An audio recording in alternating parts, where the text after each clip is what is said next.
His fat ass already popped the button.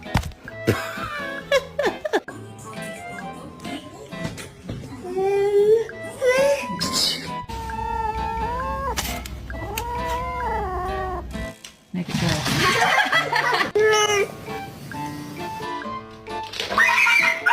go.